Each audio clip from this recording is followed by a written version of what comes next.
అందరికీ నమస్కారం. Welcome to Siriraj food. నేను మీ సిరి. ఈరోజు మన వీడియోలో చాలా టేస్టీగా, ఈజీగా రేషన్ బియ్యంతో మంచి స్వీట్ అయితే తయారు చేద్దాం.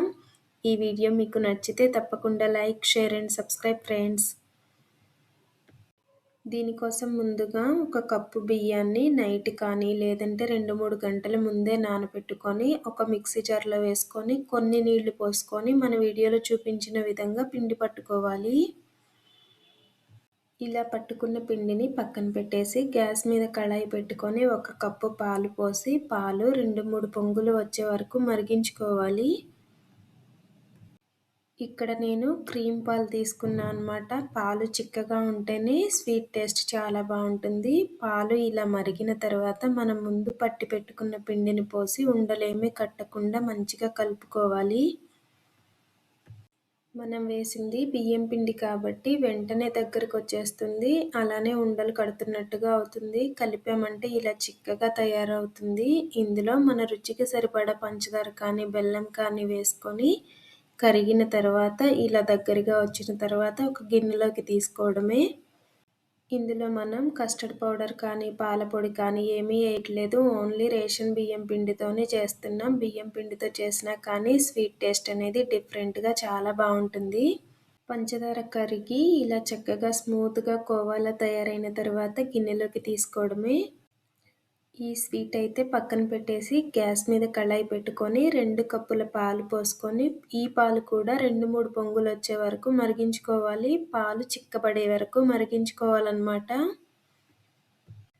ఇలా పాలు అడుగు పట్టకుండా కలుపుతూ కొంచెం దగ్గరకు వచ్చే వరకు మరిగించుకోవాలి. ఇలా పాలు మరిగిన తర్వాత మనం ముందు పట్టిన బియ్యం పిండి మిక్సీ జార్లో కొన్ని నీళ్లు పోసి ఈ పాలలో పోసి ఉండలు కట్టకుండా కలుపుకోవాలి.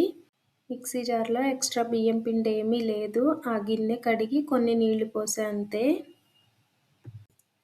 2-3 పొంగులు వచ్చిన తర్వాత మన రుచికి సరిపడా పంచదార కానీ బెల్లం కానీ వేసుకొని ఒక 2-3 ఇలాచీ దంచి వేసుకొని పాలని ఇంకొంచెం దగ్గరికి వచ్చే వరకు మరిగించుకోవాలి. చూసారు కదా, పాలైతే చక్కగా చిక్కగా తయారైనాయి. ఇలా చిక్కగా అయిన తర్వాత దీన్ని దించి పక్కన పెట్టి చల్లారబెడదాం. ఇలా చిక్కగా అయ్యే వరకు మరిగిస్తేనే స్వీట్ టేస్ట్ అనేది బాగుంటుంది.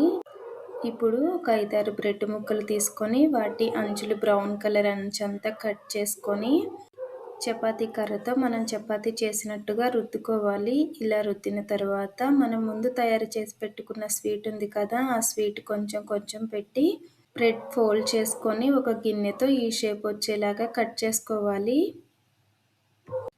ఇలా అన్నీ తయారు చేసుకున్న తర్వాత ఒక ప్లేట్లో పెట్టి మనం ముందు తయారు చేసిన పాలు ఉన్నాయి కదా, ఆ పాలని చల్లారిన తర్వాత పోయాలి.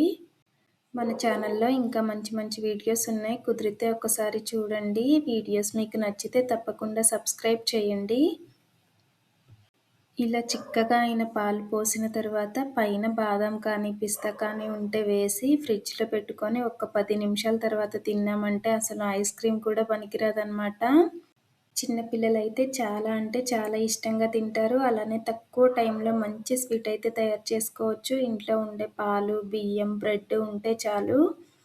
పంచదార కానీ బెల్లం కానీ వేసి ఇలా తయారు చేసి ఇచ్చామంటే చక్కగా తినేస్తారు. ఈ వీడియో మీకు ఎలా అనిపించిందో కామెంట్ చేయండి. ఈ వీడియో మీకు నచ్చితే తప్పకుండా లైక్ చేయండి, షేర్ చేయండి, సబ్స్క్రైబ్ చేయండి. రేపు ఇంకో మంచి వీడియోతో మళ్ళీ కలుసుకుందాం. By bye friends.